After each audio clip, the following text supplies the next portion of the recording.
Well, a 9-member NSCN-IM delegation left for New Delhi today for a critical round of talks with the union government that could help in clearing a few major hurdles that have delayed the signing of the long-awaited Naga Peace Accord. Those living for the national capital today include top leaders of the group like V.S. Etem and R.H. Racing. NSCN-IM Supremo and General Secretary Thwingaleng Muiva is already in Delhi, having flown there in a chartered aircraft on July 28th, ostensibly for his medical treatment. Well, a section of the media in Nagaland has reported that the NSCN-IM may demand the replacement of State Governor R.N. Ravi as the Naga Peace interlocutor and has already suggested a few names. Speculations about a possible government NSCN-IM talks resuming to clear hurdles gained ground soon after Muiva flew in to the national capital. While the NSCN-IM team will be headed by Muiva himself, the Government of India is going to be represented by top officials of the Union Home Ministry. Representatives from the Defence Ministry and the Intelligence Bureau are also likely to be present at the meeting. Now, as per the latest inputs we are getting there, maybe no NSCN-IM and Government of India talks scheduled for this week, but a sitting is likely to be held early next week. Meanwhile, as per reports, representatives of Assam, Manipur and Arunachal, parts of which the NSCN-IM claims are Naga areas, may also attend the meet.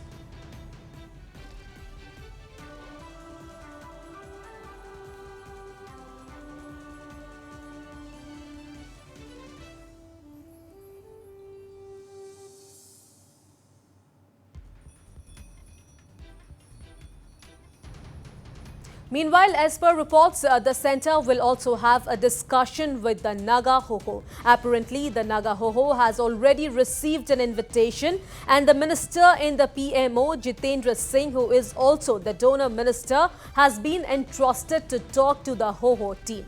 The possibility of talks with the Naga Ho-Ho has come at a time when the working committee of the 7 Naga national political groups has asked the Ho-Ho to restructure and revamp and has almost dubbed it as irrelevant.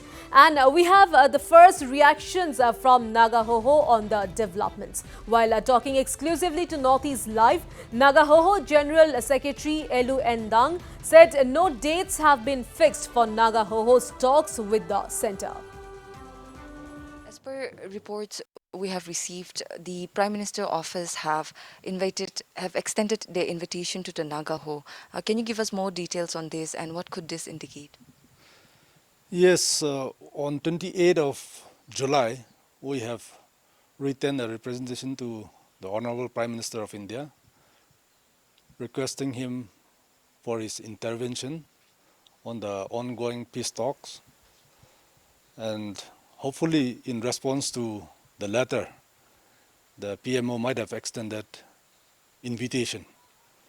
The official correspondence are in progress.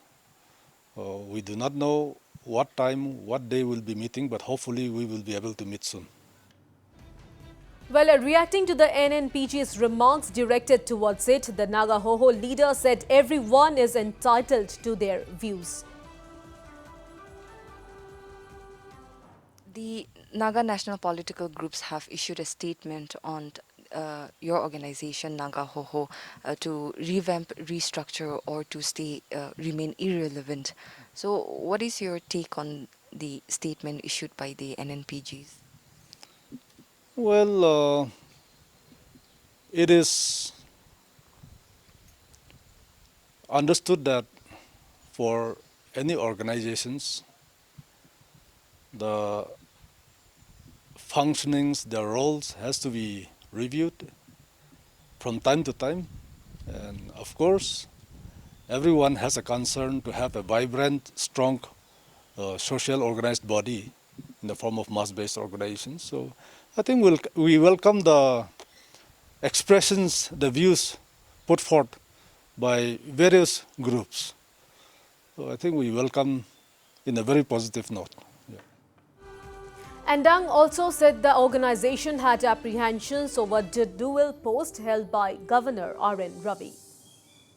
When the interlocutor, Mr. Arun Ravi, was appointed as the governor of Nagaland, there was a lot of hue and cry on the dual role which he was going to play as the interlocutor and the governor of Nagaland. Now that speculations are going on that the NSA and IM and the government of India may decide on bringing in a new interlocutor, how do you see things? Do you think this will be the right way forward for it, for the peace talks?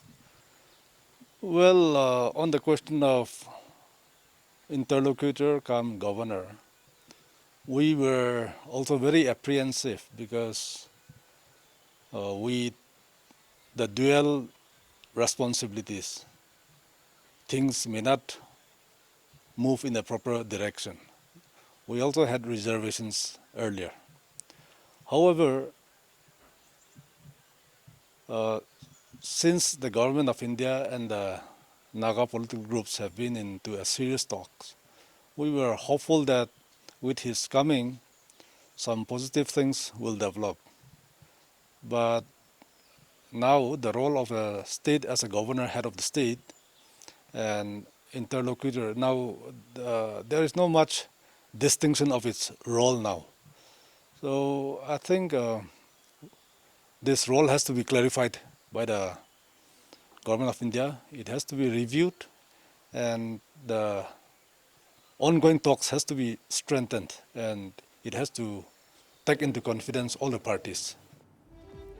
Elwendang, meanwhile, said that the Naga Hoho doesn't have much information about the NSC and IM's meeting with the government of India. The NSC and IM, a delegation of the NSC and IM have left for Delhi, and the chief negotiator, the general secretary of NSC and IM, Mr. T.H. Muiva, is already there in the capital.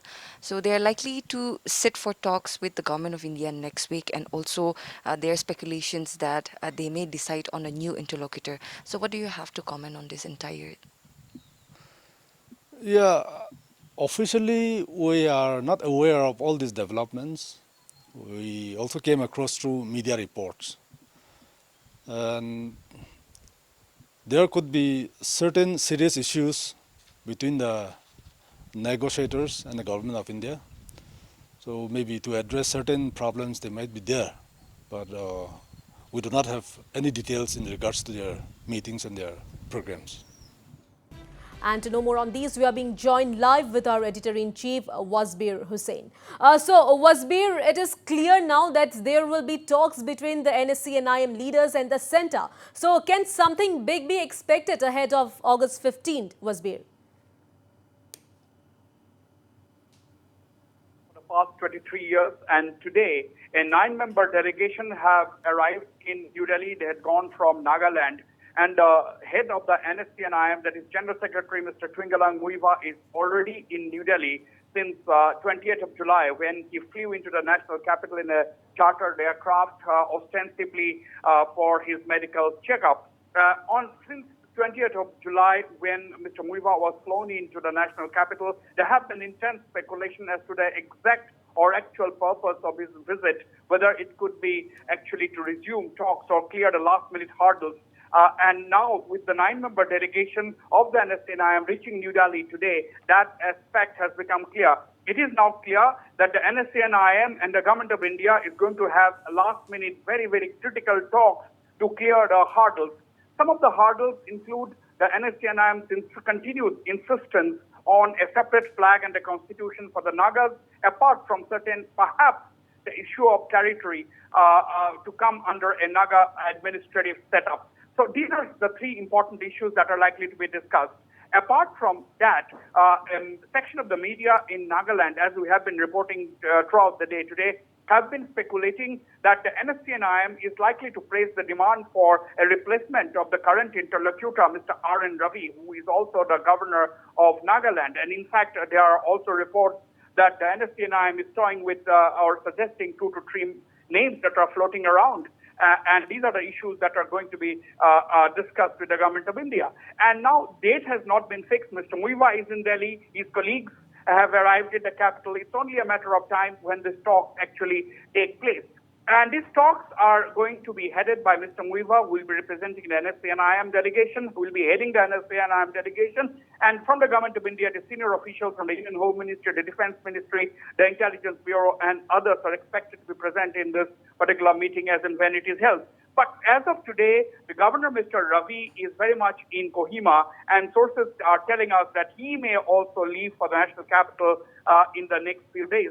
On the whole, this is a move by the Government of India to clear the last-minute hurdles and prepare the ground for signing of the accords. In fact, August 15 has always been extremely important on this day. Issues concerning peace, security, and development, peace, progress, and development, rather, these are issues that that hogs the limelight. These are on the agenda of the government, and they will be happy. Everyone will be happy to see the government announcing the signing or clinching of the Naga peace deal, which has been lingering for the past 7 decades. But we must also understand that there are talks are going on with two entities. One entity being the NSCN-IM, the other being the 7 other Naga political groups or the Naga rebel groups that have come under the banner of the Naga National Political Group. So as far as the Naga National Political Group is concerned, they have made it very clear they have concluded the talks. They have nothing more to talk as of now, and they are ready to sign the peace accord. So their differences are still there with the NSCN-IM. This is something which the Government of India and the NSCN-IM would definitely like to clear in the next few days. All right, Wasbir, then Naga Ho is also slated to talk with the centre, but that doesn't seem to be happening very soon. So does that indicate that there may be still some time before something final is inked? Well, we can confirm now that the Naga Ho has actually received an invitation from the Prime Minister's office. That is what our sources are telling us.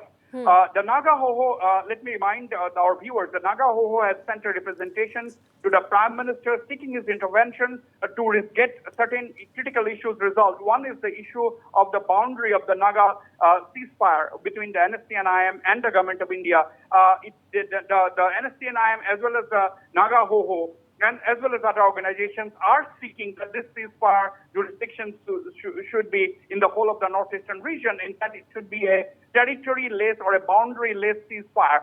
But the Government of India, as far as we are concerned now, the Government of India is saying that the ceasefire is enforced only in the state of Nagaland. That was amply clarified. That was amply demonstrated because as recently as last month, there was this massive encounter in Longing in Arunachal Pradesh where 6 NSCN-IM cadres were shot dead. The NSCN-IM argument is that the government and the NSCN-IM had clinched a deal in Bangkok in 2001 that it would be a territory-less ceasefire. But that did never happen because there was massive protest in Manipur that led to the burning of the assembly building as well as police firing, killing several people in Manipur following protest over a territory-less Naga truce because Manipur also has Naga areas, and the extension of the ceasefire was seen as an attempt to compromise the interest of the Métis in Manipur. So over this there was protest, and that is history, of course, now.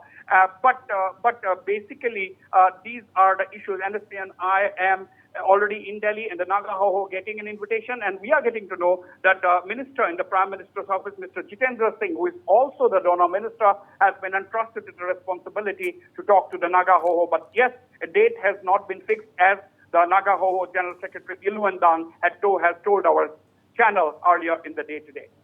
All right, Wasbir, thank you so much for all those details.